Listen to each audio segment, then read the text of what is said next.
Warpugs, I've just encountered one of the most irritating things for me as far as getting things done. Sometimes it's hard for me to start. Sometimes it's very hard for me to get going and, start talking, things like that. For some strange reason, I start tripping over my words. Well, I sat there and talked for 5 minutes about the Fat Electrician, how awesome it is to check out things from him because you learn so many things about people that you had no idea existed. And then all of a sudden, I had been talking for about 4 minutes, and then I realized I wasn't recording. You can leave boomer comments all you want, it doesn't hurt my feelings. Normally. Anyhow, guys, the Fat Electrician once again is telling me about somebody that I've never heard of. This blows my mind that we have so many fictional stories about people that aren't as good as half of what he talks about. The sheer fact that we don't know stories like this blows my mind, and that's why I love the Fat Electrician and his channel so much. It's just utterly ridiculous how just extreme some of these stories are, and the thing about it is they're all true. I think my favorite one I've seen in the last 6 months that's based on flat out the chicken nuke. What do I even? That is like a Death of Stalin style comedy right there about the development of the chicken nuke. Why isn't there a comedy movie based off of that? It's just a general question that I have in my head, and I'm just trying to figure out why it's not a thing. Today, though, we're going to be learning about a person who captured 1,000 POWs and was named the Pied Piper of Saipan. Warpugs, where are these guys in? It blows my mind. We're going to sit here, we're going to figure this out.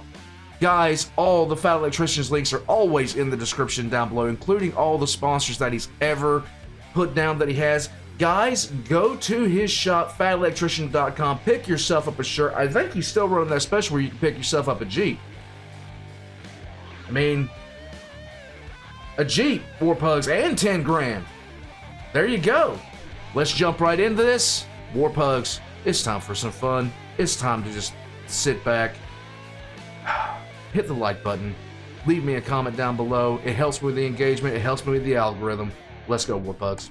We talked about Alvin York, one of America's most well-known and renowned war heroes. Yes. He earned the Medal of Honor in World War I when he captured 132 German POWs. Well, in World War II, a Marine set out to break his record, and he didn't just break it, he broke it by nearly a factor of 10, yet almost nobody knows his name. Right.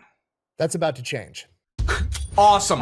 Today we're talking about Guy Gabaldon, aka Guy Gabaldon. Okay, I was sitting there struggling with this guy's last name. the Pied Piper of Saipan, credited with 33 confirmed kills and capturing over 1,500 POWs. In medieval folklore, the Pied Piper is a man that comes to town with a magic flute. The town is infested with rats, and he says, if you pay me, I'll get rid of all the rats. There we The go. townspeople agreed. He then uses his magical flute to entrance all of the rats and guide them out of town. Upon returning back to the town for his payment, they refuse to pay him, so he then uses his magical flute to lure away 130 children, and they're never seen again. As far as Dark. I didn't know that part of the story. I didn't know that part of the story at all. I can tell it's some kind of cautionary tale essentially saying pay your bills or somebody's going to kidnap your kids, but whatever, it's not important because we're talking about the Pied Piper of Saipan, which is much different. Okay. Guy is not a mythical man with a magical flute. He is a 5'3" Marine of Hispanic descent that grew up with a Japanese family in East LA. Okay. He understands the Japanese culture. He understands their mindset, and most importantly, he can speak their language. With this deeper understanding of the Japanese than the average American, he goes behind enemy lines by himself and convinces them to surrender, saving both them and the Marines that they would inevitably kill in combat. It is one of the greatest. Why don't we know this guy's story? This is ridiculous. This is the kind of thing that irritates me, that actually frustrates me when I hear, are you kidding me? Why don't I know who this guy is? And most dangerous humanitarian efforts ever undertaken by a single man. And we're gonna Where is his HBO series? Where's his Netflix series? Where is any of this? This is stupid. Get into all of it Good right after word from our God. sponsor. Hi, welcome to Antique Roadshow. I am the historian appraiser. What do you have for me today? Well, my grandfather fought in World War II, and he just recently passed. And I found something odd in the sock drawer. Okay. You found little boy in his sock drawer? I don't know what I found. Well, that's little boy. So can you tell me what it's worth? Yeah. Can I get a price check on the entire city of Tokyo?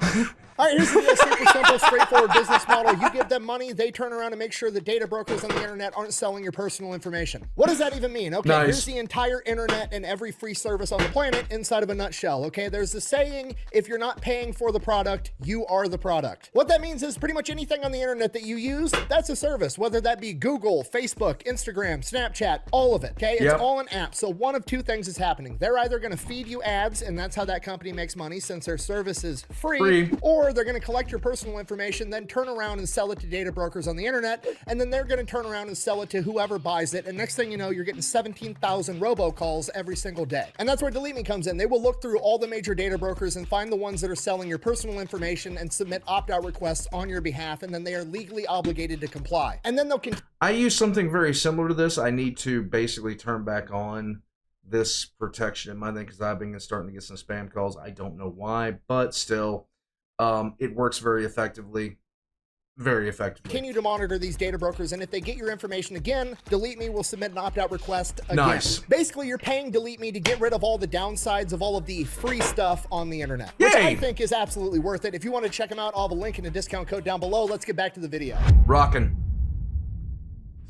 All right, our story begins on March 22nd, 1926. Guy Gabaldon is born. He is one of 7 kids, and he grew up during the Great Depression. Great Depression starts in Hold on a second. Somebody is trying to get my attention. All right, you want to sit up here with me? All right, fine. We will sit up here. Let it go. Let go of the shirt. Thank you.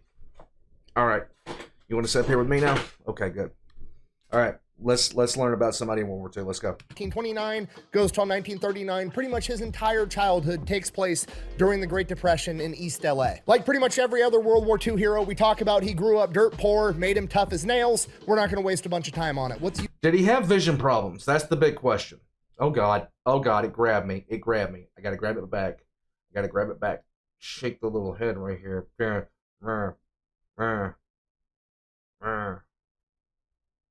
She's just purring. She don't even care. Can I have my arm back? I need to restart this. I need to restart this. Let it go. Let it go. Let it go. Okay, thank you.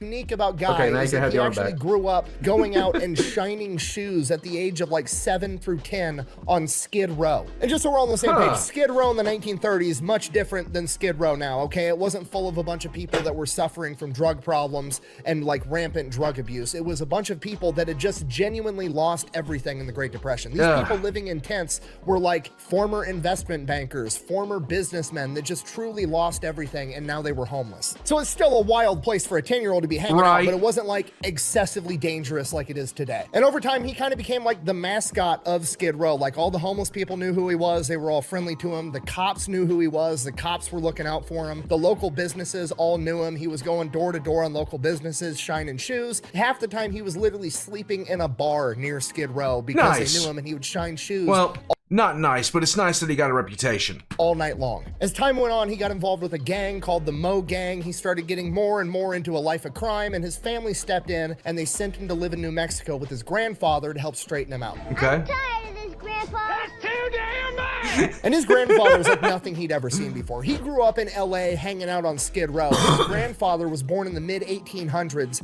and had done real cowboy shit, lived in New Mexico his entire life, carried a revolver on his hip, and kept a loaded shotgun by the front door. And Grandpa is kind of offended that his grandson doesn't speak Spanish and has no idea about the heritage that he comes from. So Grandpa teaches him both how to speak Spanish and tells him all about his heritage. He's a descendant of the conquistadors. And as time goes on, that's exactly what happened. Guy starts taking a ton of pride in his heritage, and he doesn't want to go hang out on Skid Row and be involved in crime anymore. He wants to be an upstanding citizen and accomplish great things. Okay. He ends up coming back home to East LA when he's about 12 years old, and he decides that's exactly what he's going to do. He's going to put his best foot forward. He's going to school. He's trying. He's putting in an effort. And that's when he kind of takes notice to other people around him. And there's this Japanese family, and the Japanese people that he's met just seem to excel at absolutely everything. One of the things that people don't understand is a positive role model goes so far in so many ways to basically set you up for success. And if you have that good positive role model, then if you just commit yourself and just use that role model, you can do so much good, to be honest with you. The kids do great in school. The parents were first-generation immigrants that came to America with nothing, and now they're all business owners and upstanding members of the community, and Guy decides that that's who he's going to start associating with more. He ends up becoming really close friends with the Nakano family and ultimately ends up moving in with them for a number of years, not because he has, like, issues with his mother and his siblings, but it's the Great Depression. They've got 7 kids. It's a lot of mouths to feed. Right. There's not a lot of money going around, and this wealthy Japanese family was willing to take him in, feed him, give him everything he needed to succeed and excel at school, and that's just what ended up happening. During his time with the Nakano family, Guy wanted to know absolutely everything about the Japanese culture. He was obsessed with samurai and the Bushido code of honor. He learned about Japanese history. He ended up learning how to speak Japanese, not in the formal, I'm gonna sit down in a classroom setting, this word means that word, and that word means this word. No, he was just immersed in Japanese speaking, so he could speak it fluently like a normal Japanese person. And this goes on for years. It's great. It's the time of Guy's life. And then when he's 15 years old, Pearl Harbor happens. Shortly after that, FDR issues Executive Order 9066, essentially stripping all Japanese Americans of all of their rights. And then his family, the Nakano family, is forced to leave behind their businesses, their homes, everything they have, and go into a concentration camp. And Guy absolutely hates this. It ruins his entire life. He's resentful of all the Americans around him that are too stupid to understand that the Nakano family and all the other great Japanese Americans aren't Japanese. They're American, just like everybody else. And he absolutely hates the Imperial Japanese for attacking America and creating this entire situation. On top of that, The thing is, when you look back on why this happened, everything like that, we look at things from an outsider in perspective, and you can't really see why things happened the way they happened. But it doesn't make it right. It doesn't even come close to making it right. It doesn't come close to excusing it. This was a nightmarish injustice. An absolutely nightmarish injustice. And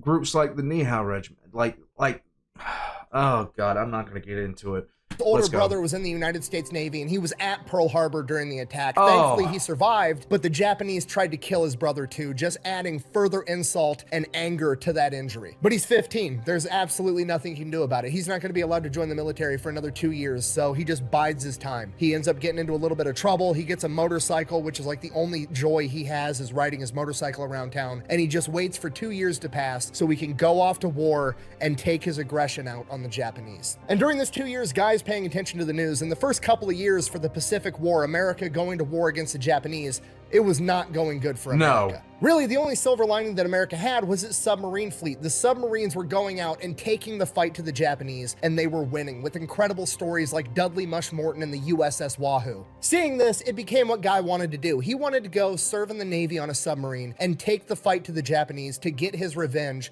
for ruining his life.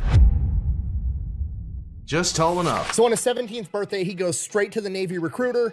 First off, he's too short. You got to be 5'4". He's 5'3 3/4. He's like, I'm trying to serve on a submarine. Okay, but how tall I am shouldn't matter. Honestly, the smaller the better. I'm saving room for other people. Right. And they're like, fucking hop up on your tippy toes, Guy. Okay, so he gets up. Okay, you're 5'4". Great, wonderful. He goes through the medical exam. Oh my God. You have a perforated eardrum. You're not going to be allowed to serve in the U.S. Navy. And the doctor thinks he's doing Guy a solid. He thinks he's giving Guy good news, and he's like, relax, son. You're not going to have to go off to war. We can't take you with this perforated eardrum. But that's not the case. Guy wants to go to war. He's immediately pissed off. So he starts arguing with the doctor and the recruiter, and they're like, look, son, we've already overlooked your height. we can't overlook this perforated eardrum because when the guns go off, it could be a big problem. And he's like, I'm trying to serve on a submarine. What guns are going off inside of a submarine? Okay, if I hear a loud noise, I'm probably seconds away from dying anyways, and it's not gonna matter. Just let... Accurate. I mean, what are you gonna tell the guy? I mean, if you hear the big boom, it's already over.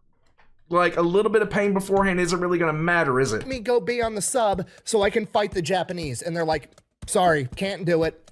Fuck off. I'm a peacock, Captain. You gotta let me fly on this one. But Guy, he's not taking no for an answer. So he walks right out the Navy recruiter, walks right next door to the Marine recruiter, goes in and is like, put me in, coach. Literally whatever you got. All I know is that the Navy and the Marines are the main guys fighting the Japanese right now, and I want to fight the Japanese. I'll do anything. Recruiter takes one look at him and is like, you're not tall enough, kick rocks. At which point, Guy has an idea. He remembers he read a couple of weeks ago that the Navy and the Marines and the military as a whole is having a humongous trouble finding Japanese interpreters because they've taken all the people that can speak Japanese and thrown them in internment camps. Yay. They estimated that there was less than 100 Americans not of Japanese descent that could fluently speak Japanese at this point in time, and he's one of them. So he tells the recruiter, wait, I can speak Japanese. What does katana mean? It means Japanese sword. At this point, the recruiter's ears kind of perk up like, yep, okay, not many people know how to speak Japanese. If I can... He's starting to look taller. Can recruit this kid and get him into linguist school to be an interpreter, it'd make me look real good. I can fudge that paperwork. So he's like, okay, here's the deal. I'm willing to fudge this paperwork. Say you're a 1/4 inch taller so you can become a Marine, but I'm going to send you over to this building where there's a Marine linguist. You got to prove to him that you can actually speak Japanese. And if he says you can, I'll get you in. At this point, guy's like, sweet, no problem. Goes over to the Marine linguist. Marine linguist is like, yep, dude speaks Japanese. Goes back to the recruiter, gets the paperwork signed. He's getting shipped off to basic. Then he's going to linguist school and he's going to be an interpreter. Nice. Sure, that sounds fun. Arigato. So guy ships off to basic at 5'3", 126 pounds, and he's Hispanic. And at this point in time, the United States Marine Corps was 100% white by regulation and policy until 1941. So he's literally one of the first not white Marines ever, and he's a really small guy. So he gets made fun of and he gets a lot of shit. Some of it's for his size, a lot of it's for his race. It's really not that great of a time. Right. He barely makes it through basic training, but he does. He graduates, he officially becomes a United States Marine. After graduating boot camp, he is given 30 days of leave before he has to report to linguist school, so he goes back home in his fancy new Marine dress uniform, and boy oh boy, is he a celebrity amongst the ladies. In his own words, and I quote, "The gals were very patriotic and were willing to show their love of their country by giving all for their servicemen, and I believe it was my solemn duty to help these girls show their patriotism." You know, you got to do what you got to do. And I understand that 100%. Don't worry, like, you're out there doing the work. You're out there doing the work. Well, homie's definitely a Marine.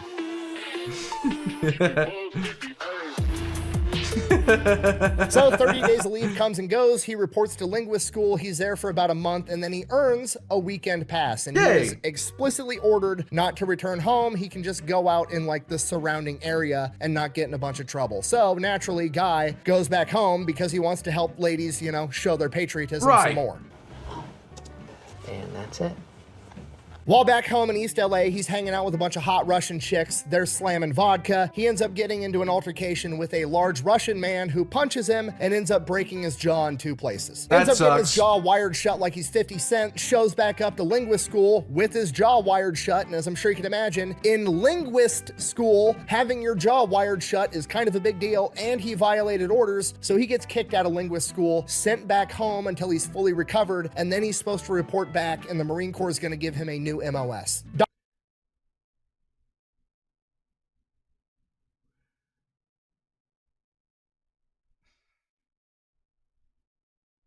Yeah, that would definitely interrupt your career trajectory if you were supposed to talk for a living and you couldn't talk. Doctor says it's going to take about 2 months to recover from this broken jaw, and the Marine doctor then looks him dead in the eyes and is like, Marine, do not go home and get drunk. Do not drink a bunch of alcohol. If you puke with your jaw wired shut, you will drown on your own puke. Do not drink alcohol. Uh-huh. Of course. Of course. Of course. So he goes, spends the next 2 months having fun, drinking booze when he's not supposed to, reports back for duty. He's now at the whim of the United States Marine Corps. Just whatever they need, that's what they're going to assign him. It's World War II. He obviously gets stationed as infantry. And this is not something that's like irregular. If you go into like, so during GWAT, if you went into a specialist school to learn a very specific task in the military, you would be expected to, pass certain qualifications, things like that. And if for any reason you couldn't, you were assigned to needs the Navy at that point. And there were more than a few people who wound up being sent to very specific rates because they failed out of specialist schools. He goes off to infantry school, you learn the basics, and then after you've learned the basics, you get assigned to like a special type of weapon. You could be a rifleman, you could be a machine gunner, you could be a mortarman, and he gets put as a mortarman. And of course, he's the new guy, and he's here because he got in trouble, so he's gonna be the guy carrying the base plate, which is this gigantic 35, 45-pound hunk of metal that he has to carry into battle with him to set the mortar on top of. Which is, in my opinion, the shittiest job. Like, I was a medic, so I had to carry a gun, ammo, all my own personal stuff, and the big heavy aid bag. The only dude I ever looked at in the military out of any other job and been like, at least I'm not that guy, was the private carrying the mortar plate for the mortar crew, because that shit looked like it absolutely sucked. And bear in mind, guy is 5'3", 126 pounds. But you know what? He does it. He doesn't complain. He's a Marine. He's going to get the job done. He wants to go off and fight the Japanese. So he graduates, becomes a mortar, goes off, joins his official Marine unit. They're gearing up to deploy, obviously. And while they're getting ready to deploy, they're going through a bunch of training, and they're taking volunteers if anybody in the infantry wants to try out and be part of a scout platoon. Typically, this was like a voluntary only type of thing. These were going to be the best infantry guys that were volunteering to go behind enemy lines in small groups and spy on the enemy, gather intel, do important stuff, which to a 5'3", 126-pound guy, being sneaky and not getting caught sounds a lot easier than carrying this gigantic fucking base plate. So he volunteers, he makes the cut, he becomes a scout. Now, here's the thing, like, it's not a big stretch, because if you told me I had to carry an object that was a third of my body weight consistently all the time, in inclusion of all my other gear, he was probably packing about 80 to 90 pounds of gear. That's insane. Saipan. From here, they ship off into the Pacific. No idea where they're going. Just straight up, get your ass on the boat. We'll tell you what you need to know when you need to know it. They wind up making a stop in Hawaii for a little bit, and then they ship off again. No idea where they're going. After like a month on this ship, they come over the radio and tell them that they are going to be participating in the amphibious landing of Saipan. They are then briefed on the entire situation regarding Saipan. It is mid-1944. The war in the Pacific has switched. The Americans are now winning and beating back the Japanese, and the Japanese have adopted a strategy that they are going to defend Japan itself and a ring of islands around Japan that give Japan enough space so that America won't be able to launch bombing raids on the main island. Ideally, if they can hold these islands and prevent America from launching major bombing raids on mainland Japan, they're going to be able to rebuild their military, rebuild their navy, and get back into the fight and turn the tide in their favor. And for this Japanese defensive plan to work, they absolutely have to hold Saipan, because it is this here is post-Coral Sea and Midway. one of the only islands big enough for America to land their super fortress, the B-29 bomber, on top of. If America manages to take Saipan, they're going to be able to use it to launch large-scale bombing raids on mainland Japan. This is going to demoralize the Japanese people, as well as allow America to cripple their industrial capability, making it so they can't rebuild their military force. If you're not picking up what I'm putting down, I'm trying to tell you that the taking of Saipan would be the beginning of the end for the Japanese Empire. Right. They know that. America knows that. America's got to have it. Japan can't afford to lose it. This is all-out total war at this point. To make things worse and even more horrific, Japanese propaganda has persuaded the vast majority of Japanese civilians that America is the aggressor in this war. They believe that America started this war for no reason, and that they are quite literally cannibalistic barbarians that are coming to eat them, and it would be better to die fighting them than to surrender to them. Hey, you! Wait a second. Look, I'm not gonna eat you. You laugh, but this is what propaganda did. This is what propaganda did to the Japanese. They were quite literally convinced. America's attack on Saipan begins on June 11th, 1944, when they open up with a massive naval bombardment that goes all day and all night, for 3 days straight. June 14th, the Marine Corps hits the beach, landing 8,000 men in under 20 minutes, and they are in an intense firefight trying to establish a beachhead for hours. And Guy is one of these 8,000 Marines. As he advances up the beach, he starts to see the dead bodies of Imperial Japanese soldiers, and it almost stops him in his tracks. It starts to mess with him. They look just like the Nisei. They look like his friends back home. And in that moment, he realizes he shouldn't be here. He should be back home drinking with those Russian chicks. He's got himself way in over his head. He doesn't know if he can kill people that look just like his friends. Right. He starts to ask himself why. Why are they still fighting? They're losing. They have to know they're losing this war, and they're going to continue to lose until it's over. All of this death is completely unnecessary. Why won't they just quit? And then as Guy's having this... This was not just the attitude. This was not just the attitude of him. This was the attitude of a lot of people, especially as the war kept going with the Japanese. They are beaten. Why won't they just stop fighting? This existential crisis and panic attack advancing up the beach, he sees his first dead Marine. And this stops him in his tracks, quite literally standing straight up on the beach with machine gun fire flying in both directions, and he's just standing there locked in, staring at this Marine's corpse. His buddy Hurley's in a foxhole nearby, yelling at Guy, "What are you doing? Get down," but it's all just background noise as he's locked in on this Marine's corpse, and he realizes that as much as he wants to save everybody, not everybody's gonna let themselves be saved, and he has to make a decision. If the Japanese aren't gonna quit, he needs to kill them first before they kill him or his other Marines. Right. And with that, Hurley gets out of his foxhole and drags Guy into the foxhole with him and tells him to get his fucking head in the game. From here, Guy, Hurley, and the rest of the Marines fight for 8 hours straight to establish a 1-mile beachhead before the sun sets. By the next morning, any reservations Guy had about killing people that look like his friends are completely gone. He still wants to afford the enemy the opportunity to surrender, but if they don't take it, whatever happens next isn't his fault, it's on them. Whatever happens at that point. You can't. At this point, the fighting has died down completely, and Guy's commanding officer, Captain Schwab, says, just keep manning the foxholes, keep looking that direction. We're going to be setting up observation posts. We're going to be sending out scouts to try to gather intel so we can start invading further into this island. And one thing to remember here is, after Midway, after a few other battles surrounding Midway, the United States pretty much had naval supremacy, if not outright naval dominance, going into pretty much every battle like this. They had outright naval dominance. And with that being said, Japan could not resupply the Japanese on this island, so whatever food they had there was all they had. Guy kind of sits there for a little bit, and after a while he starts to get bored, and he starts thinking to himself like, hey, I mean, I'm just one Marine. If I slipped away for a little bit, nobody would miss me. And for whatever reason, he decides he's going to slip out of the front line and into no man's land and into enemy territory. And with that, Guy is now advancing into enemy territory by himself, and nobody knows that he's gone, which is an incredibly stupid decision, but he's an 18-year-old kid, and that's what 18-year-old kids do. As he's making his way into the jungle, he comes across a Japanese trench. Inside of it is what appears to be 3 dead Japanese soldiers that have been hit by some kind of indirect fire.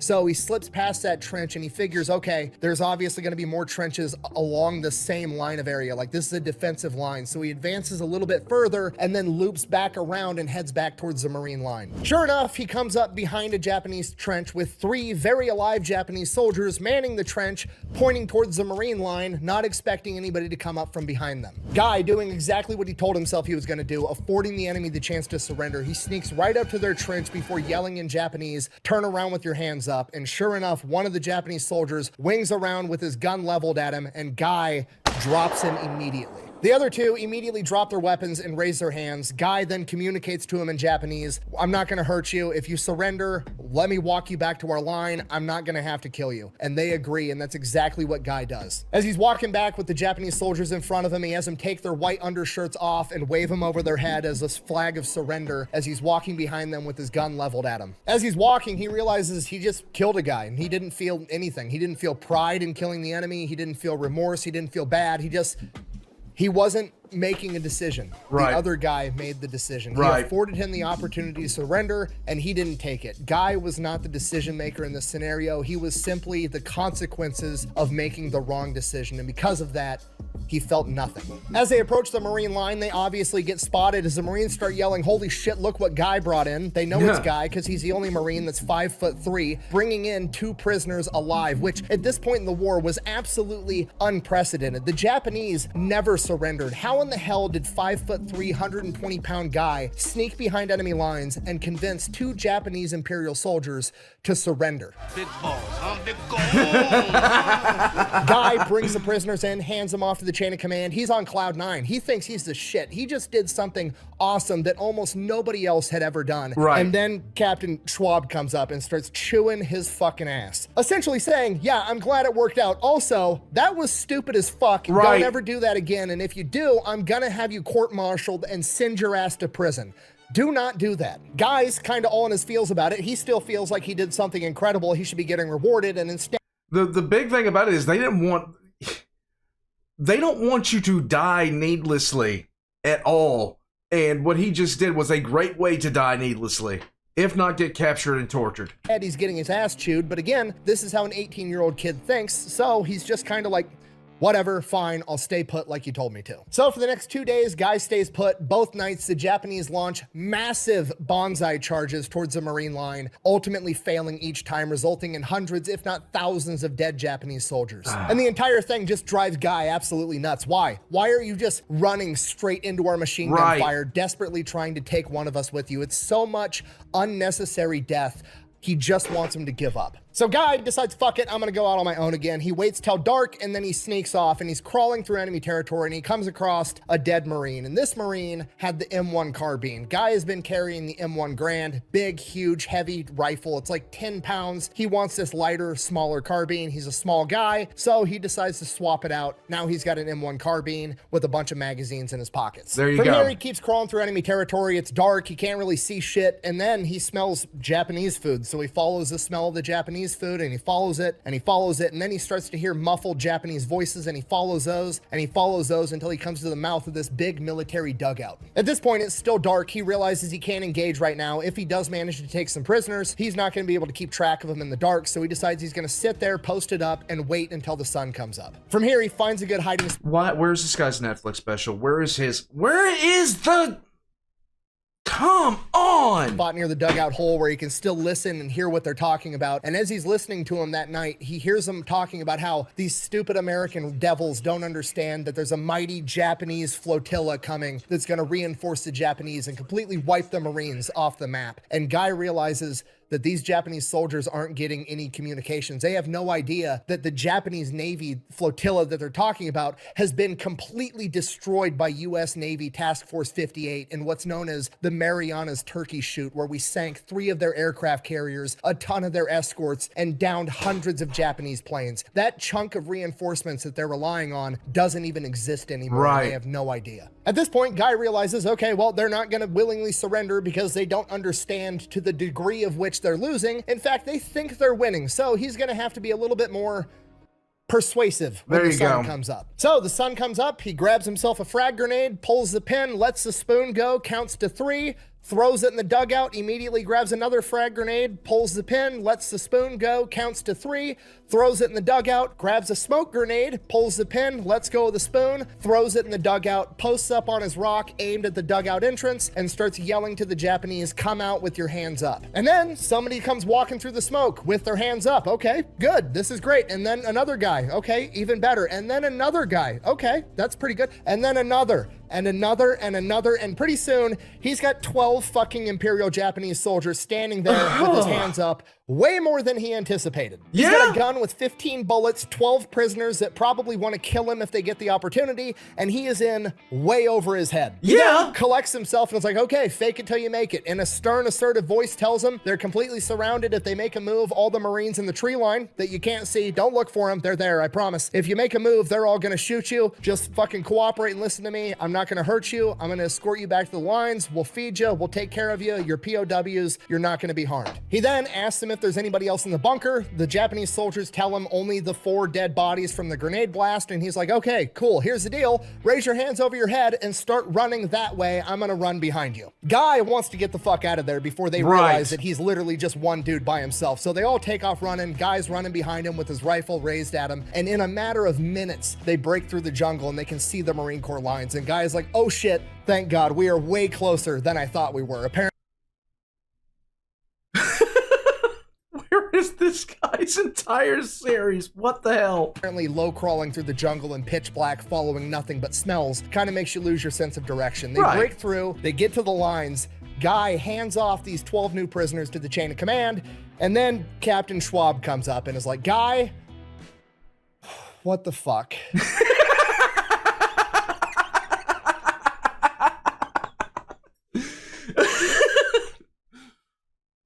What are you gonna do? What are you going to do? He's like, what did I tell you? I told you if you did that again, I was gonna court-martial you. But here's the deal. The other 2 prisoners have been interrogated, and they gave us a bunch of valuable intel that's gonna save a bunch of Marine lives, and these 12 are gonna provide even more valuable intel, so I don't know what the fuck to do with you. And the entire thing just kind of turns into like, I'm not gonna tell you you can do this, but also, if you do it, and you're successful, you're probably not going to get in trouble. It's kind of the whole, I'm just going to look the other way thing. So now that he's kind of got the green light, he goes out the next night, and now it's a whole thing. Like, the Marines are having betting pools, betting on how many prisoners Guy's going to bring in next, like it's March Madness. And his buddy Harley is either crazy, or he has an extreme amount of faith in his best friend, or he did the math. And this is such a damned good war story. My God, why isn't there anything on this guy? I was like, okay, well, he captured 2 the first night, then 12. He's probably going to catch 50 the next time. Let's if the pattern continues. So he puts a bunch of money in the pot that Guy is going to capture 50 enemy soldiers by himself next. That's very interesting. How'd you come up with that guess? Guess.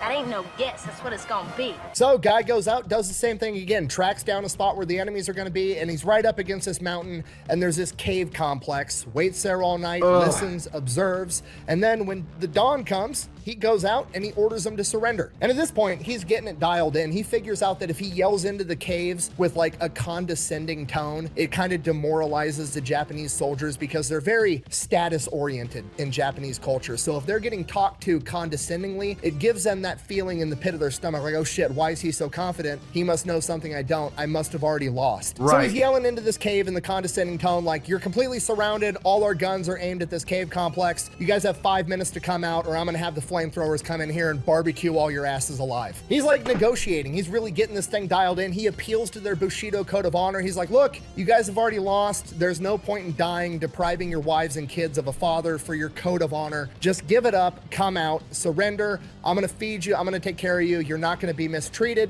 Just end this nonsense. And sure enough, dudes start coming out with their hands up. Not just Imperial soldiers, but some civilians too. 52 people. One of the saddest things about Japan, what you know, the fights that the battles against Japan, was the fact that civilians were dying. A lot of civilians were terrified of being taken prisoner. They were terrified. Come out of this cave complex. Guy probably internally shitting himself because he doesn't even have 52 bullets on him, more than likely. He can't handle this situation, but he's got confidence, and hey, fake it till you make it, right? So he's like, hey, you're completely surrounded. You try anything, you're gonna get shot. Here's the deal. Take your white undershirt off. We're gonna wave that above our head like a white flag so you don't get shot approaching the line, because I'm marching an entire fucking company of people towards the line that are all Japanese. So yeah, grab your white shirts, start waving them, and we're gonna run that way. And with that, Guy brings in 52 POWs, hands them over to the chain of command. Oh my God. And he is essentially given the official green light to be a lone wolf going out doing his maverick shit on his own. The chain of command is now not only looking the other way, but they're basically endorsing it as much as they possibly can. And Captain Schwab gives him the nickname, the Pied Piper of Saipan. Hurley wins the bet pool because nobody thought he was going to be bringing in more than 50 prisoners, because that would be insane. What are you going to say? What are you going to say? Hand over the money. Give me the money. Let's go. Fast forward, guy goes out on another solo mission, and at this point, it's basically just rinse and repeat. He's got this whole thing dialed in. He goes out, finds an enemy cave or an enemy dugout, waits till the morning, calls in, you know, hey, come out with your hands up. You're completely surrounded. No point in dying for your Bushido Code of Honor. You've already lost. We'll treat you with dignity and respect. You're honorable fighters. Yada, yada, yada. Unfortunately, on this occasion, a single Japanese soldier comes walking out of the cave with his rifle shouldered. Guy immediately drops him and then yells back into the cave, I said come out with your hands up. Like, guys, this simple instructions. I really need you to follow them. Sure enough, 12 Japanese soldiers come out with their hands up. They start making their way back to the Marine Corps lines. Guy isn't even having them run anymore. This is he said it earlier, but the concept of of Japanese surrendering in even like ones and twos is simply unheard of, and he's just having them walk with their hands up. He's gotten more confidence. He knows they're not going to turn on him. He's really starting to feel like he's got the situation under control. And as they're making their way back to the Marine Corps lines, they go through this field, and in this field there's an ox tied up to a plow, and Guy instructs one of the Japanese guys like, hey, go get a hold of that ox. Everybody else hop on the cart, and has one Japanese guy escort the ox while he has a gun pointed at the whole lot of them on this trailer. In his head, he's thinking like, that way, if they make a move, I can just unload on the trailer. They're all nice and condensed. I'll be able to take out everybody. But when he approaches the line, the Marines are all laughing their ass off because now Guy is bringing back prisoners and POWs on a fucking ox-guided cart like it's the Oregon Trail. There you go. Slight hiccup. But it's not all sunshine and rainbows. Everything doesn't always go according to plan, because one of the next times he goes out, he almost dies, but he doesn't almost die from the enemy. He almost dies from the Marines. He's out in the jungle looking for enemies, and then all of a sudden he just starts taking indirect fire from artillery, mortars coming from where the Marines are. They're just blowing the entire side of this mountain the fuck up. He runs, he dives in between two rocks. He's literally just huddled up in the fetal position, hiding by these rocks as this massive artillery barrage just keeps destroying the earth around him. My God. And it just keeps going, and it keeps going. He's in the fetal position hiding for 10 hours straight while they bombard this area all night long. And somewhere during this 10 hours, it dawns on him, oh shit, if they're bombarding this much, they must have seen a ton of activity here. Even when the artillery stops, I'm probably going to be completely surrounded. I got to get the fuck out of here. That morning, the artillery fire stops. He hops up and is booking it back towards the Marine Corps lines, and he comes run, Forrest, run up on a bunch of Japanese. Well, what's left of a bunch of Japanese. They're just pieces at this point, really. And there's just, you know, anatomical confetti everywhere. And he's like, oh, that's a nice watch. That's a nice watch. Oh, they also have sake and hard candy. And he just basically, you know, loots all these bodies for all the good shit, which, is that a war crime? Kinda. Does anybody care? No, not really. Everybody's doing it. Not at this part of history. In World War II, it's part of the game. So he comes back to the front lines, not with prisoners, but with a bunch of sake, so everybody's happy. Yay! Good. And then for his...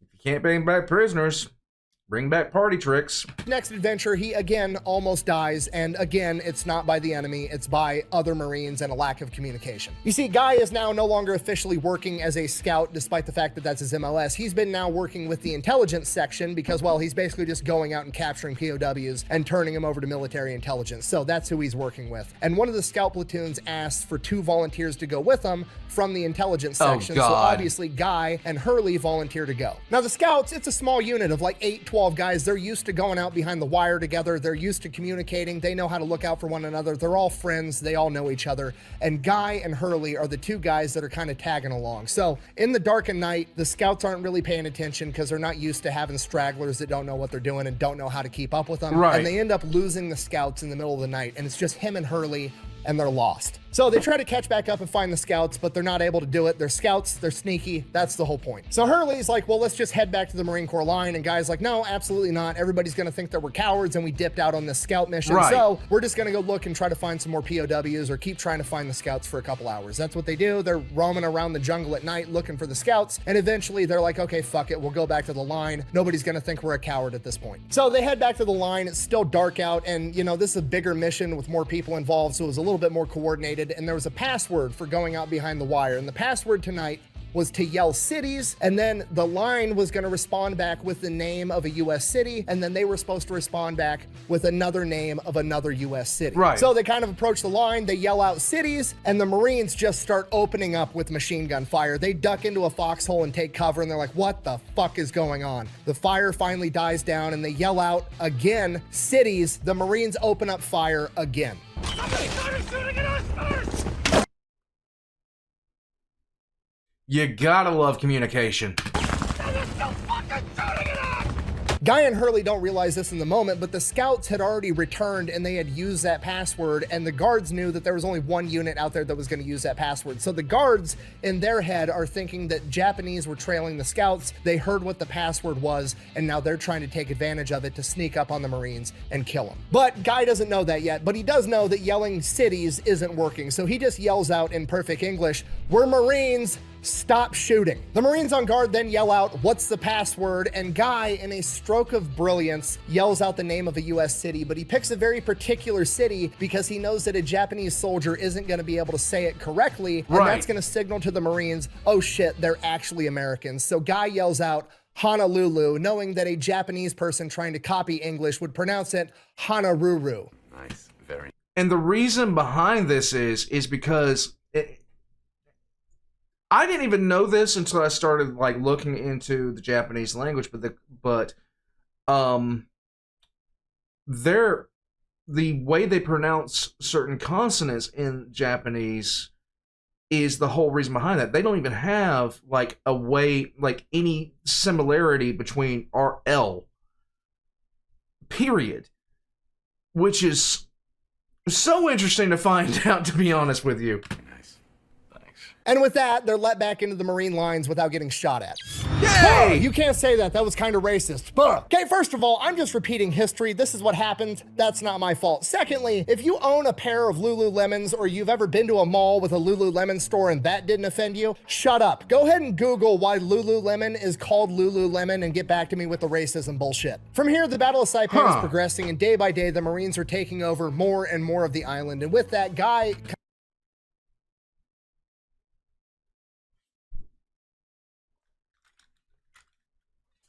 I sense a presence. Give me a sip of drink.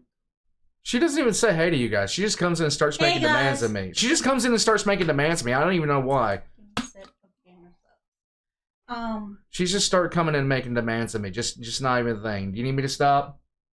Just for a second. She needs me to stop. I'll be back in a second. Oh my god. Well, War Pugs, what wound up just happening was the Hospitaler, if you've been watching her channel, she actually put out a couple of traps. We were trying to catch some sort of, like, there's been a fox that's been going around our chicken area, but she set out a trap and she didn't catch a fox, she caught a box turtle. And it's been a couple of days in a resort eating tomatoes and stuff like that, and we just went and set it free. She said now was the time to go ahead and set it free because she didn't know, how it was doing after it had been in the trap, because we just didn't know. So we kept an eye on it for a couple of days. Yeah, we kept an eye on it for a couple of days just to make sure, hey, are you good? We fed it tomatoes. It enjoyed tomatoes. It loved tomatoes. It liked tomatoes and liked oranges. And it ate some apple too. And some fried chicken. It wasn't fried. Well, it was barbecue chicken. It ate barbecue chicken. So he's been living the good life for a little bit, and she just came to me and told me it's time. She got attached to it, and she knew that she had to let it go before she got even more attached to it, and then it becomes a problem. Well, it's a wild animal. What was his name? Like Cheeto. She named it Cheeto. Well, my nephew named it Cheeto. Our nephew named it Cheeto, but yeah, she just released it. She just said it was the time. It would be different if we had purchased a turtle or a tortoise as a pet. Yeah. But this is a wild turtle. Yeah. And the whole reason she wanted to hold on to it for a couple of days is because anytime, like, so the trap that she has is one of those standard. It's a live trap. It's a live trap. It's not like a snare or anything like that. She doesn't like snares for that kind of thing. But she had it set out, and it was a live trap, and she didn't know how long it had been in the live trap, because considering it was, a turtle and not a fox, she wasn't up on the side of the she wasn't looking for it, so she didn't know if it had been in there for like a day or so. We just wanted to make sure it was good. It's all good to go. He's been released. So Cheeto is free. Well, we put out Cheeto We put out Put him Cheeto out with with a pile of fruit. yeah, he has a pile of oranges and stuff like that. So he is box turtle rich, and he is box turtle rich, and now he's going to go off very slowly into the woods to find himself a harem of other box turtles. It's funny because when we first brought him in, he would hide in his shell, completely close up his shell. He was hiding in his shell. And now, when we realized it was time to go ahead and let him go, he was completely head out of the shell, looking up at us, eating his food, like, "Hey guys, how you doing?" Yeah, pretty much. Like, he's I don't want him to get domesticated. Right. We don't want that. Wild turtle. Yeah, so she came in here. She went to check in on him, and like as soon as she went and checked him on him, he's like, at first he was like trying to duck in because he was wondering, is this a cat? Then all of a sudden he saw her, and his head just went, vroom, food. Let's go, woman. Which is typically what I do about 8 o'clock at night. And then she throws something at me. But, yeah, it was time to take him out. It was time to let him go. Anyway, I'm going to fill up your water for Game of Okay. Subs and you I'm trying. right. But and somebody... I'm gonna go out with my chickens. Well, somebody, I don't know who, keeps on interrupting me. So... Hey, it was a total catastrophe. It was not a turtle catastrophe. It was a release of turtle. It was free turtly, okay? It was Free Willy without the ocean and the orca. Let's go.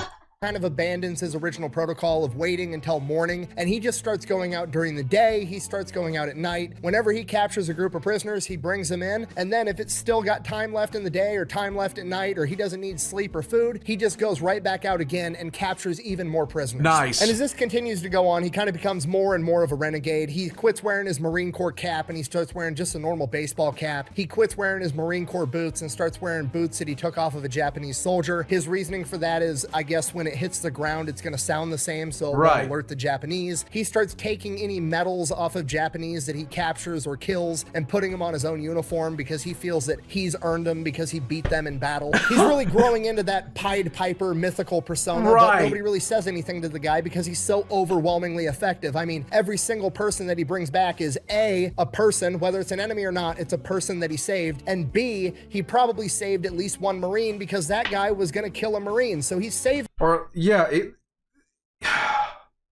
a ton of lives, and people just kind of let him do whatever the fuck he wants. And as he keeps going out on this mission, he keeps acquiring cool shit. He's got some Japanese officer katanas. He's got a Japanese officer pistol that he keeps on his side as like his trademark. He's got all kinds of cool Japanese flags. He has all of these war trophies, which is frowned upon today, but in World War II was completely normal. And some of the other Marines start to get a little bit jealous. They want cool shit too. So he starts bringing out Marines with him on these missions, usually only one guy. Oh my God. Now it's a, you know, dude, if this had happened any other time, this guy would be considered a folk hero, okay? This guy would be considered a folk hero, 100%. I'm mixing together some drink. If you're wondering what kind of gamer subs I'm drinking today, guys, it's Meat Canyons. Let's go. My God, let's go. Keep going. At a time. On one occasion, his best buddy Harley goes out with him because he wants a sword. Harley goes out on one mission. It was pretty protocol standard for him, but Harley thought it was absolutely crazy. He felt like he almost died. He vowed to never go out on a mission with Guy ever again. Nice. On a couple of occasions, he even took out Captain Schaub on missions because Schaub, he wanted to see what was going on. He's been in the Marine Corps longer than Guy has. He was a veteran of Tarawa. He'd never seen an Imperial Japanese soldier willingly surrender that wasn't like seriously wounded on the battlefield and they scooped him up as a casualty. Like, he couldn't understand it. He wanted to see it for himself. So they go up to this cave. Guys yell some shit into the cave in Japanese, and Captain Schaub's like, what'd you tell him? And he's like, I told him I was gonna blow him the fuck up if they didn't come out here with their hands up. And he's like, huh. Well, that worked. And then they brought back a bunch more prisoners. And they just keep doing it.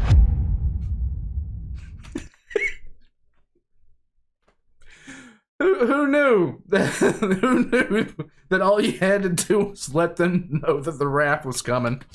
On another mission, Guy goes out on his own and he's making his way through these sugarcane fields, and he eventually comes up onto the farmhouse that all these sugarcane fields belong to. And as he's sneaking through these sugarcane fields, he gets a view of the front of the house, and sitting out in front of the house is a brand new Harley. It's not really a conventional motorcycle. It's like a three-wheeler with a little cart thing on the back to haul shit, but it's a Harley nonetheless. Right. And Guy loves riding his motorcycle back home. He wants this Harley. And at first, he can't believe it. Like, what is an American-made motorcycle doing here? And I thought that was weird too, and I tried to figure out why or how an American-made motorcycle would be getting used by the Japanese military. And apparently during the Great Depression, Harley was struggling, so they actually gave out a licensing agreement to Japanese companies so that Japanese companies could recreate their own version of a Harley, and then they would manufacture them in China. And they were very popular in the 1930s, and they were used by the Japanese military all through World War II. So to be fair, it's technically not a legitimate Harley made by Harley here in the US, but it is Harley's design manufactured by a Japanese company. It's the closest thing he's gonna get to a Harley. Not really believing it's a Harley at first, he starts creeping closer and closer towards this farmhouse. He's like 200 yards away, and he gets closer,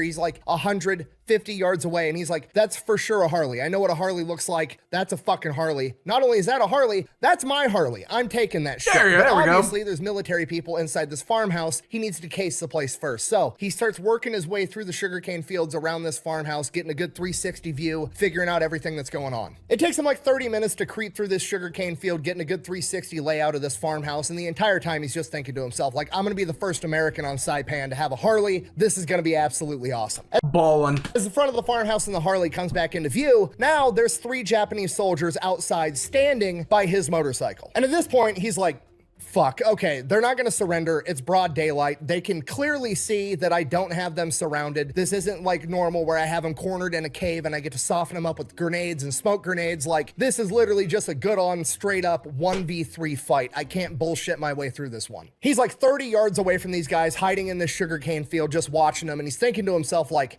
I should not have swapped out my M1 Garand for this M1 carbine. The M1 carbine, significantly smaller bullet. You have to shoot a man 2-3 times to put him down, or you got to hit him in the exact right spot. It's not like the M1 Garand, which is a high-powered hunting rifle, chambered in 30-06, where you hit somebody. No, 30-06. Sorry, I'm an absolute moron. They fucking drop. So at this point, he's kicking himself for giving up his M1 Garand. On top of that, he's not a great shot, and he knows he's not a great shot. He barely qualified with his rifle at basic training. So he's just sitting in the sugarcane field weighing his options, and he's like, okay, I could just make a clean getaway, but reasons I don't want to do that is A, Harley. if I let these guys go, they're gonna go on to kill more Marines, and B, I want this fucking motorcycle. But then, as he's watching these 3 guys, one of them decides that they're gonna sit on top of the motorcycle, and in Guy's own words, and I quote, I don't like that. About my bicycle, you son of a bitch! He then immediately jumps up, fires a round straight at that guy's head, makes a direct hit, and then mag dumps the other 2 as he's walking towards them, dropping all 3 of them in a surprise attack. As he's running up to his bike, he makes sure all 3 of these guys are dead. He reloads his carbine, hops on the bike. He's not worried about it being booby-trapped because the other guy was just sitting on it, and he fucking takes off. He's in a hurry, doesn't know if there's more soldiers in that farmhouse or not, and he's not sticking around to find out. So he peels off, puts a bunch of distance between him and that farmhouse, finds some cover, pulls over real quick, pops his top off, pulls his white undershirt off, throws his top back on, and then continues driving back to the base. As he gets within eyesight of the Marine Corps lines, he's driving one-handed, waving his white skivvy shirt over his head so they don't shoot him. He makes it into the base, and everybody's like blown away. Guy has a fucking Harley in Japan. Everybody's coming up, they're talking to him, they're checking out the motorcycle, like this is the big event for the day, like this is the cool thing that's gonna happen today. And then, after a little while, some major comes up and is like, everybody off the bike, we need it over at headquarters. And they just straight up confiscate Guy's motorcycle. He tries to argue with the major. Really? Major's not having it. He outranks him. Go fuck yourself. You're a private first class. I'm a major. I'm taking this motorcycle. It's mine. So in the moment, Guy's pissed off. He wanted that bike, but in hindsight, later in life, he did say it was probably all for the best because he was a young, dumb kid, and riding that Harley through enemy territory probably would have gotten him killed. Yeah. And at the end of the day, he was just happy to be the first American on Saipan to ever have a Harley. Dark days. All the events that we've talked about have all unfolded in the matter of like a couple of weeks. The Battle of Saipan only goes from June 14th till July 9th. And by early July, the Marines had taken over most of the island, and it was very clear to everybody on the island that the Marines were going to take the entire thing. Because of that, both the Japanese soldiers and the Japanese civilians get more and more desperate, and it turns into one of the most brutal and horrific events that I've ever looked into. Remember, as I stated earlier, I do not kid you. They were convincing people that surrendering to the Americans was going to be a horrible, horrible affair. They would be tortured and murdered. And they convinced they convinced the civilian population of many, many places that this was going to be the case. Because of Japanese propaganda, a significant portion of the Japanese population truly believes that America is cannibalistic barbarians that will do horrible, unspeakable things to them if they are captured, and it is better to die fighting the Americans or to just die than be captured. Because of this, as Guy continues to clear more caves, there's an increasing number of civilians that sometimes they surrender with the Japanese soldiers, sometimes he comes across caves with no Japanese soldiers and he convinces them to surrender. But on other occasions, there's caves where they don't surrender and he ends up throwing his grenades into the caves and he ends up killing civilians. More often than not, they were all holding guns, ready to fight him to the death, and he just didn't have an option. On one occasion, he approaches a cave and he yells into the cave, you know, come out, surrender, we're not gonna hurt you, yada, yada, yada. And an elderly man and an elderly woman, a couple, like in their 60s, walk out, grandparents, and they're standing there and the old man has a grenade in his hand with his hand on the pin. And Guy tells him to drop the grenade, and the old man just looks at him, pulls the pin, lets the spoon go, and holds it as Guy takes cover, and he just stands there holding it until it detonates, killing him and his wife, clearly under the impression that that was a better alternative than to be captured by Guy. As the Marines progressed and took the island, obviously they were taking cities and small villages, and Guy was going with these larger military movements, doing everything he could to try to convince people to surrender and not have to get killed by the Marines. Like, don't fight, just give up, please. And what would happen more often than not when they came to a village was, once it became clear that the Marines were going to win and people truly believed that the Marines were going to do horrible things if they were captured, some of the soldiers and a lot of the civilians, rather than being captured, would run to nearby cliffs and jump off, thinking that that would be a better death. Now, obviously, this is absolutely horrible for anybody that has to witness this. Nobody wants that to happen, but to Guy, it was especially traumatic because he was the only Marine there that could understand Japanese and hear what these people were saying. As him and the Marines are begging and pleading these people not to jump off these cliffs, Guy can actually hear and understand children begging their parents not to kill them because they don't understand, they don't know the Japanese propaganda, they don't understand why their parents are about to hurl them off of a cliff, and Guy has to just sit there and witness it, and there's nothing he can do.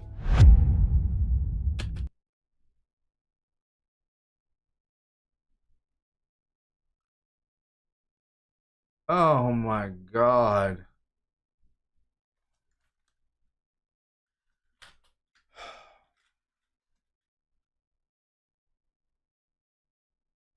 I never, like, for some reason, I never even thought about that level, because that is heavy. To not only be witness to it, but able to actually understand what they're saying.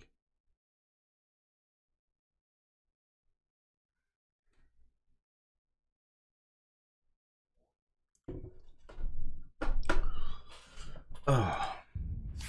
On July 6, 1944, Guy goes out on another solo mission. He sneaks out into the jungle. It's an overnight mission, doesn't really find anybody during the day, and he's in an area that today is known as Marpai Point, or the Bonsai Cliffs. Guy had no idea that this was actually the hottest area in Saipan at this point in time, and that General Saito, the Japanese general remaining on the island, had ordered all of his remaining forces, almost 5,000 Japanese soldiers, that they were going to die with honor, and they are all ordered to launch bonsai attacks and take 7 Americans with them before they died for the emperor. It was Japan's last-ditch effort to maintain control of the island. By the next morning, July 7th, all of these bonsai attacks had commenced, and Guy was behind enemy lines, surrounded by thousands of enemy soldiers, and has no other option but to climb to a high vantage point and watch this intense battle unfold. The Marines do take casualties, but it's nothing compared to what the Japanese experience. The Japanese are just running head-on into Marine machine gun fire, dying at a rate of 8-to-1 to that of the Marines. Over 4,500 Japanese soldiers die that day conducting these bonsai charges. Guy stays out all day and all night again because he's behind enemy lines, completely surrounded. He's scared to move, so he just stays overnight again, and on the morning of July 8th, he starts making his way back towards the lines when he runs into a cave that has some Japanese soldiers that had survived the bonsai attacks in there, and he's kind of thinking maybe they're going to be willing to surrender. They just suffered tremendous casualties. They know the jig is up, the game is over. I can still save some of these guys. He ends up finding 2 Japanese soldiers that survived the battle. He convinces them to surrender, and as he's talking to him, he's like, is there anybody else that you know of in the area that you want to be able to go talk to and get them to surrender to, so you guys don't get killed when the Marines come through here with their flamethrowers and their grenades, because they're going to be clearing out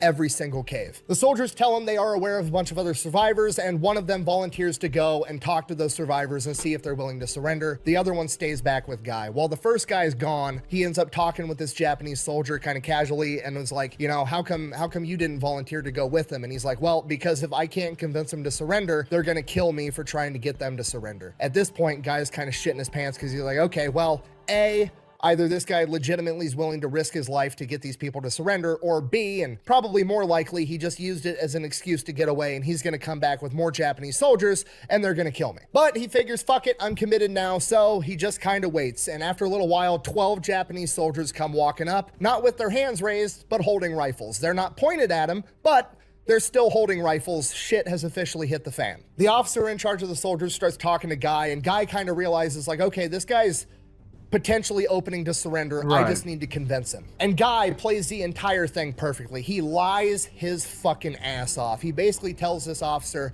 you know, please sit down, which in Japanese culture, like, kind of makes him the authority figure, like he's been sent there to negotiate. And he informs this officer, like, General Howling Mad Smith, my shogun, sent me here because he was so impressed with how valiantly you guys fought in battle yesterday. He doesn't want to kill such great warriors in caves like vermin. He believes that you deserve an honorable life, and he wants you to surrender to him, and when the war is over, he will honorably return you to Japan to live with your people. At this point, the officer's quiet. He's thinking. Guy knows he's right on the verge of actually pulling this shit off, so he pulls out his cigarettes, offers the officer one. He accepts a cigarette. Guy lights it for him. He takes a couple of drags, and the officer's like, do you have doctors? I have a lot of wounded people. And Guy is like, oh shit, I'm gonna pull this off. He's not thinking about his honor and his Bushido code, none of that bullshit. He's thinking about all the people that he can save too. And he realizes he's gonna close this deal. And Guy's like, yes, absolutely. We have medicine, we have doctors. If you guys surrender, I can take care of everybody. And with that, the officer takes one last big drag of his cigarette and says, so be it.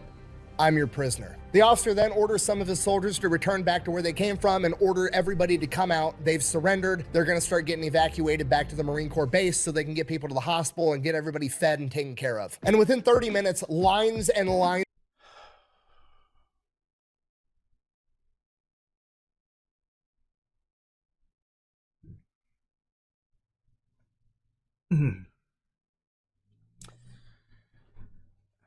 This hits.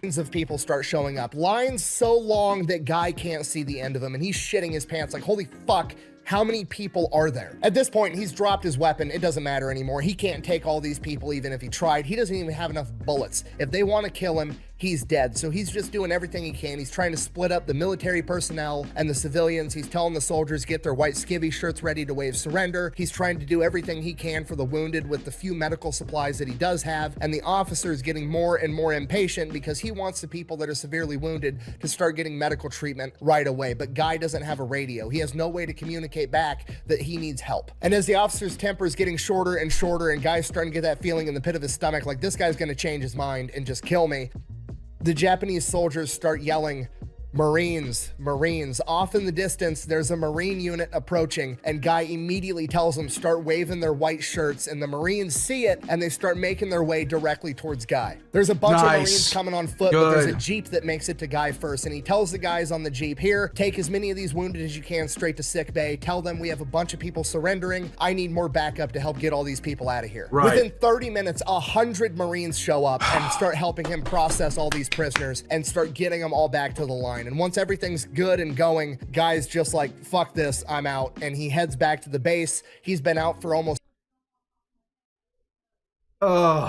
3 days straight, hasn't slept. It's been the most stressful time of his life. Goes straight to his cot, eats some food, and passes out. Next morning, Guy wakes up and Captain Schaub meets him and tells Guy that he just negotiated the surrender of over 800 Japanese prisoners.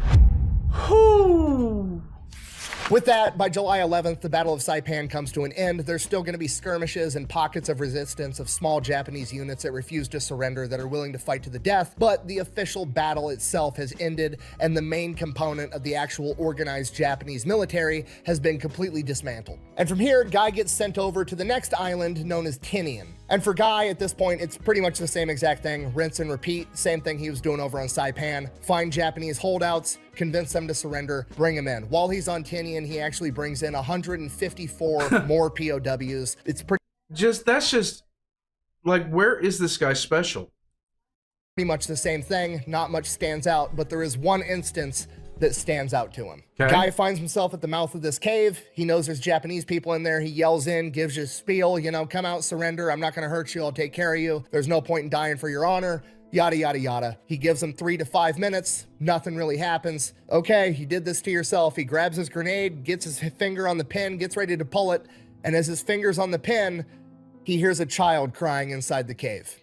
So he puts his grenade back and he can't do it. He's seen too many dead kids already. These kids are truly 100% victims in all of this. I mean, there's civilians that are fighting, refusing to surrender. They're victims, but nowhere near to the degree that these innocent kids are. These kids don't even comprehend what's going on. And Guy has no idea what the situation is inside this cave. He could be in there with Japanese soldiers that are refusing to let them come out and surrender. And that's not the kid's fault. And he just can't kill him for that. But he also knows that he can't let him leave that cave and have those soldiers come out and have an opportunity to kill more Marines in the future. So he doesn't know what to do. He's just sitting at the mouth of this cave, weighing his options. And after a couple minutes, an elderly woman in her 60s comes out, shaken like a leaf. She's absolutely horrified. And Guy, you know, tries to console her like, hey, I'm not going to hurt you. Just what's going on? I'm going to take care of you. I'm going to feed you. You're gonna be safe. And the old woman is just begging him, please don't hurt me, please don't hurt me. He's like, I'm not. Is there anybody else in the cave? And she says there were Japanese soldiers, but they left this morning and haven't come back. Right now it's just her and her 10-year-old granddaughter inside of this cave. And Guy is like, okay, have her come out and I'll bring you guys back to camp, get you food, medical attention, whatever you need. So grandma goes inside the cave, comes back out with the 10-year-old granddaughter. The granddaughter is crying. She's inconsolable. The grandmother tells him, you know, this is my granddaughter, Michiko. Her father died a couple of days ago in the battle. He wasn't a soldier. He was just a sugarcane farmer. And we've been living here for a couple of years. We came here from mainland Japan and we've been living here and we just got caught up in this battle. And Guy feels horrible for the little girl. You know, her dad just died. He doesn't know what to do. So he just starts bringing him back to the Marine Corps lines, to the POW camp, and ends up dropping him off. 2 days later, him and Harley go out on another mission. They find another cave. Inside, there's 2 guys. One's a soldier. The other one appears to be a soldier, but he's not in a uniform. So Guy still thinks he might be a soldier. They convince him to surrender. They take him back to the Marine Corps lines, and they end up interrogating him, trying to get whatever intel they can. And Guy is there interrogating the guy that's in civilian clothing because he wants to prove that this guy's actually a soldier. Please let this be the dad. And during the interrogation, he ends up telling Guy that he's not a soldier. He just came here from mainland Japan to farm sugarcane, and he starts begging Guy like, look, I'm not trying to fight you guys. I don't want to hurt any Americans. Just please let me go. I promise I'll come back. I have to go try to find my mother and my daughter. They're out there somewhere. And the light bulb goes off in Guy's head like, there's no fucking way. And he looks at the guy and is like, what's your daughter's name? And he says, Michiko. And he goes, I know where your daughter is. He immediately runs across camp, finds Captain Schaub, tells him everything about the situation. And Captain Schaub is like, go, take a Jeep, take him to the POW camp right now, find their daughter. So they get to the POW camp. Guy explains the situation to the guard. He goes and grabs his commanding officer. Guy explains the situation. The commanding officer is like, bro, I've got thousands of people here. We're just trying to get everybody fed and keep them warm. I'm not keeping track of like names. I have no idea where this person is. They're somewhere inside the camp. If you want to go find them, knock yourself out. So they're walking through this POW camp for a while, and then finally Michiko actually sees them first and starts yelling in Japanese, father, father, and runs up and hugs her dad. They're crying. They're hugging Guy. Guy's hugging them. Everybody's crying. It's just this perfect moment where finally, something good has happened on this godforsaken island. They finish up. Guy says their goodbyes. Michiko gives him one last hug and says in Japanese, thank you, Mr. Marine.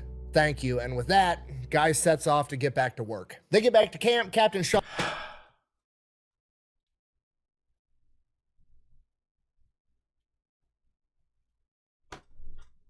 Bob calls up his intelligence crew and he's like, okay, here's the deal. Promotions have finally come through. Everybody's getting their promotions tonight. We're giving out awards, medals. One of you has earned a very high ranking award. Everybody kind of looks down the line at Guy like, obviously he's getting the award. Rumor is it's going to be the Medal of Honor. He's pumped, going to be a great time. Couple hours later, he calls them back into formation. They start handing out rank. So they go to hand out the rank first. Guy does not get a promotion. Guy should be getting a promotion just based off of how long he's been in theater alone, right, not including all the extraordinary shit he's done. What the fuck is going on? He's already getting kind of pissed. In the back of his mind, he's like, maybe it's okay. Maybe they're about to give me the Medal of Honor and they're going to give me the rank at the same time. That makes sense, right? So they start giving out awards, and Captain Schaub did in fact put Guy in for the Medal of Honor. He wrote the whole thing up, sent it up the chain of command, and they bumped it down to a silver star. So Guy is awarded a silver star, not the Medal of Honor, and he receives no rank. There's no way around it. Guy is absolutely pissed off. I mean, Alvin York earned the Medal of Honor when he captured 132 POWs. Guy has captured over 800 in a single day, and his total is well over 1,000.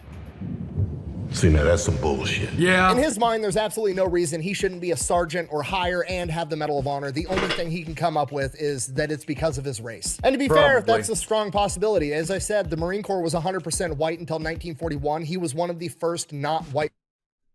Probably. He should be given the Medal of Honor now. I mean, why the hell wouldn't he be? Marines, and the higher you go up that command structure, the older those guys are. I mean, the high-ranking Marines at this point in time are all dudes that fought in World War I. Presumably, they were more racist than the younger generation, so it would make it extremely hard for things like rank and medals to get awarded to somebody that was Hispanic with a Hispanic name. Now, personally, I do think that that definitely did play a role, but the part that he's not really considering is that while he was doing incredible things, those incredible things were very maverick type behavior, going out in lone wolf style, doing what you want, dressing how you want, acting how you want. It's not the type of thing that the Marine Corps or any branch of the military would want to enshrine and uphold and say, hey, this is how everybody should be acting to achieve the highest honors. Because let's face it, if everybody was trying to do what Guy was doing, it would be absolute chaos and nothing would get done. That being said, I still think Guy deserved the Medal of Honor. If the chain of command is willing to look the other way to let him accomplish incredible things, they should also have the balls to reward him for accomplishing those incredible things. Yes.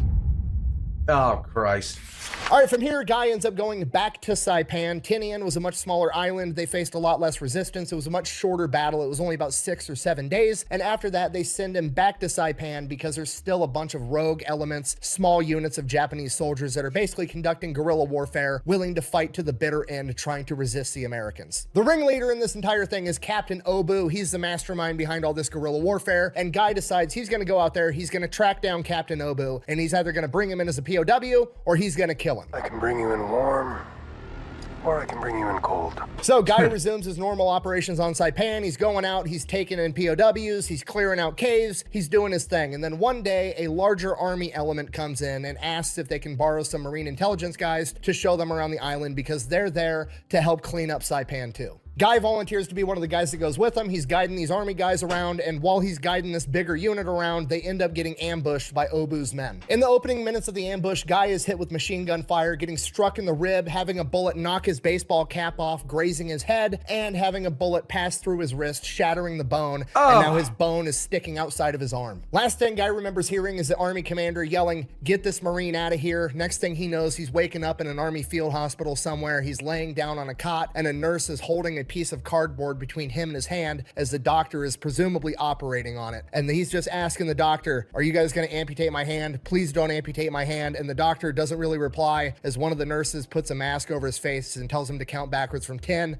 and he loses consciousness again. Next thing Guy knows, he's waking up in a hospital, feels like he's been hit by a truck, and he's hungover. He immediately looks down at his hand, sees that it's bandaged up with his fingers sticking out the bandages, and he exclaims to the nurse, all happy, like, "Hey, I've still got my hand." To which this grizzled army nurse is like, "Yeah, congratulations. Hey, did you know that you were allergic to morphine?" And he's like, "No, why?" She goes, "Because you're super allergic to morphine and you almost fucking died. Don't ever let anybody give you any type of narcotics ever again." You promise you won't take any? I promise. Come on. Promise. Let's go, man. Let's go. Hey.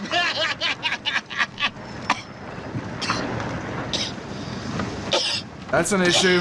Guy spends the next couple of days in the hospital. His friends are coming in to see him. Everybody's happy that he's okay. And then the Marine Corps, administrative guys come in and they basically inform him that he's going to be med boarded out of the Marine Corps and he's getting shipped back home. Guy argues and then begs and then pleads that they let him stay in the Marine Corps. He's doing something important. He can go out there and save so many more people if they just keep letting him do what he's doing. Right. But they basically tell him, like, "Look, man, by the time you're fully recovered from this injury, this war is probably going to be over. It's winding down right now. On top of that, even if the war isn't over and and you're fully recovered, we can't send you back out into frontline combat with how severe your morphine allergy is. You're gonna end up getting killed that way. Right. So they just make the decision they're gonna send him home. From here, Guy finishes, his initial recovery, gets a couple of days to go back to his camp, say goodbye to everybody, collect his belongings. He gets back into his tent.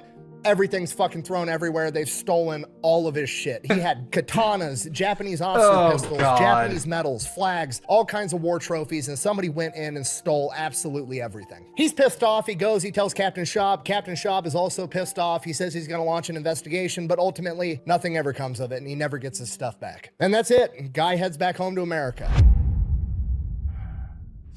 So Guy gets back home to America pretty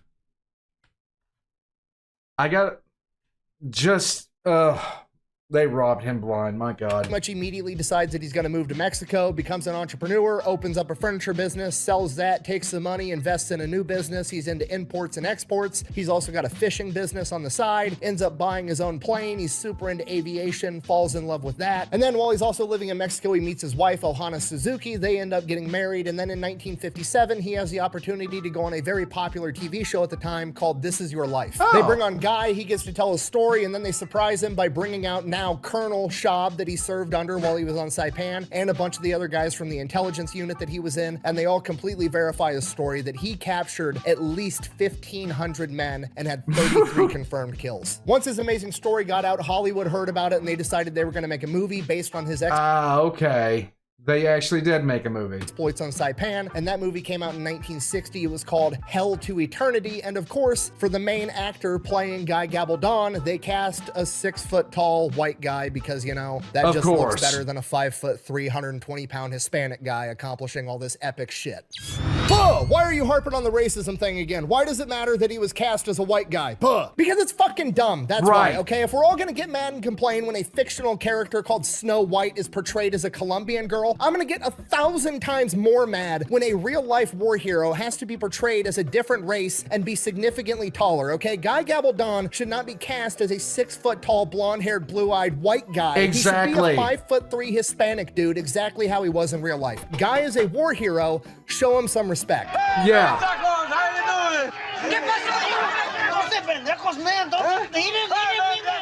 Sorry, anyways, after his appearance on This Is Your Life and the movie coming out, there was an enormous push. Everybody was like, why the fuck didn't this guy get the Medal of Honor? Colonel Schaub said that he signed him up for the Medal of Honor and it was kicked down. Nobody knows why. Give this dude the Medal of Honor. Unfortunately, so much time had passed at this point. I mean, it's been 16 years. They were so far away from the event occurring that it would take a literal act of Congress to get him the Medal of Honor, and it just doesn't get their asses in the seats. Come to fruition, so they upgrade his Silver Star to the next highest award below the Medal of Honor, the Navy Cross. Cutting back to real life, Guy is still running all of his countries all over Central America. Fidel Castro has come to power. Huge communist movement spreads throughout Central America. There's communist movements in a bunch of countries that he's operating in, and they're trying to nationalize a lot of his business. For those of you that don't know, nationalize is the communist term for I'm gonna steal all your shit. So Guy absolutely hates communism, man after my own heart. He gets pissed off and he's like, you know what? I'm gonna go fight Fidel Castro. Puts an ad out in the paper for other war veterans that are willing to grab guns and go to Cuba to fight the communist regime with him, and gets over 1,000 volunteers and legitimately starts organizing his own militia. Guy is like organizing an amphibious landing of Cuba so he can go to war and overthrow Fidel Castro, and is like making headway until the United States Attorney General has to step in and put a kibosh to the entire thing. From here, Guy realizes that his best bet is to just sell all of his companies before they get nationalized, so that's what he does. He sells his companies and then ends up moving with his wife Ohana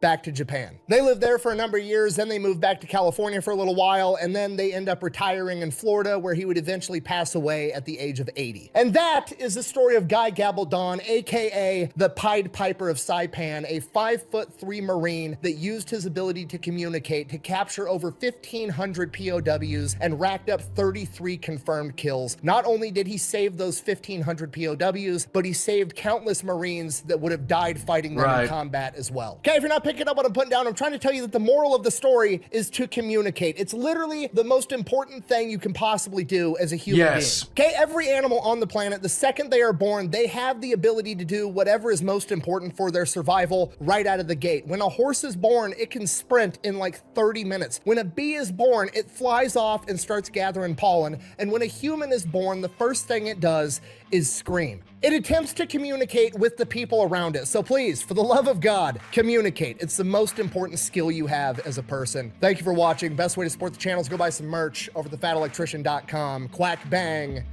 out. There's more. Would somebody go update his Wikipedia page so it says the first American to own a motorcycle on Saipan? Let's go. I feel like he'd appreciate it. All right, for 4th of July, I'm giving away a fully decked out Jeep Gladiator. It does absolutely everything. It has 44-inch wide front and rear axles, a 3.5-inch lift, aftermarket shocks, 37-inch tires with a full-size spare in the back, and custom leather interior. Slow down, baby. All you have to do to get entered to win is head over to Bunker Branding or thefatelectrician.com and buy some Fat Electrician merch. I don't care what it is. Shirts, hats, hoodies, water bottles, rubber ducks, absolutely. I wish he had rubber ducks. Anything is fair game. For every $5 you spend between June 30th and July 31st, you are automatically going to be entered one time to win this Jeep Gladiator. We're going to announce the winner in August. Now, the downside of all of this is that you're not allowed to do nice things without the government getting their cut too. Meaning that if you win this Jeep, it's going to count as taxable income on your tax return, and you're going to have to pay thousands and thousands of dollars, both in sales tax, registration, and this being taxable income on your taxes. So I'm also going to give the winner a check for $10,000 to hopefully cover all of that. It kind of depends on state to state. And of course, it's going to come with an autographed rubber duck. Hey! Baby! That's what I've been waiting for! So yeah, go get some Fat Electrician merch over at Bunker Branding or thefatelectrician.com. Quack bang, out. And so he would go up that mouth of that cave and he'd jabber, jabber, jabber, and pretty soon somebody would dribble out. Not always, but a good part of the time, because he could speak their language, and they apparently they warmed up to that. Well, this was a time when I was out with him on one of these deals.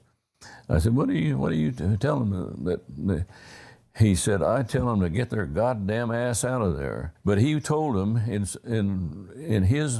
their language that you're a damn fool to stay in there and get killed, and we'll give you medical attention, we'll give you food, we'll give you water and all that, and treat you right. And he was able to convince them of that.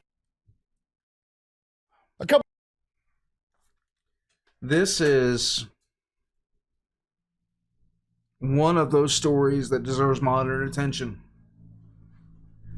Back when the movie about this guy came out, Hollywood and society in general wasn't ready to tell the story of a 5'3" Hispanic man doing this kind of stuff.